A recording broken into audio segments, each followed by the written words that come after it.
Xitoyning Guangzhou shahrida madaniyat va xabarlashish nomidagi bir shirkatda xizmat qilayotgan mavhum reallik yumshoq detal mutaxassisi Nurshad 2018 yil 24 aprel Xitoy doiralari tarafidan Sharqiy Turkistonga chaqirtilgan bo'lib, shuningdan buyon uning izderki bo'lmagan.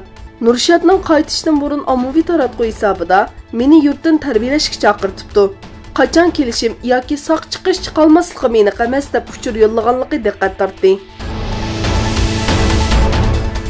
Dünya Uyghur Qurultayining raisi Dolqun Aysa Sharqiy Turkistonda Xitoyning yig'ilish lagerlariga qamalgan Uyg'urlar sonining 3 milliondan oshganligini bildirdi. U Turkiya va dunyoni bekka chiqib ketishdan burun harakatga o'tishga chaqirib, lagerlarda hayotidan ayrilgan 350 kishining tizimligi qo'limizda bor dedi.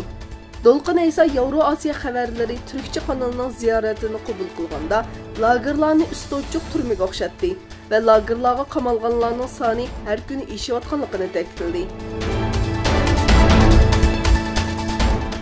Xitoyning Shangang alayida ma'muriy rayonida mustaqillik tarafdorlari erkinlikdan cheklamaga uchirganligi sababli namoyish o'tkazdi. Janubiy Xitoy shahar gezitining xabar qilishicha, Sonvan rayonidan boshlangan Hong Kong Yangi yil nomli namoyishiga oz deganda 500 kishi qatnashgan. Namoyishchilar qora rangli kiyim kiyib olgan bo'lib, namoyishda har xil rangdagi bayroqlar qo'llanilgan. Erkinlikning cheklamaga uchirganligiga norozilik bildirgan namoyishchilar yana umumyuzlik saylam tuzumini talab qilgan.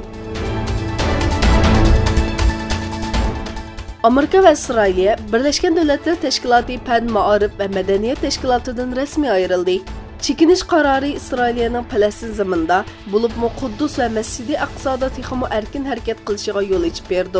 Amerika Baş Elçixanasını Quddusga yetkazgan Trumpning Amerikaning mazkur tashkilotdan chekindirish qarori İsrailni strategiyalik qo'llaganligi deb qaraldi.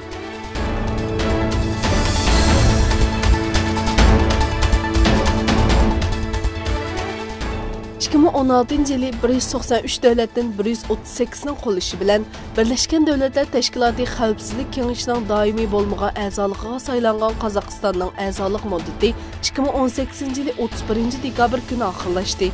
Xavfsizlik Kengashiga a'zo bo'lgandan keyin Qozog'iston Birleşken Devletler Teşkilatı tinchlik saqlash qismidagi sonini oshirib, 7 yil oradan keyin Xavfsizlik Kengashi hay'atining Afg'onistonni ziyorat qilishga turtki bo'ldi.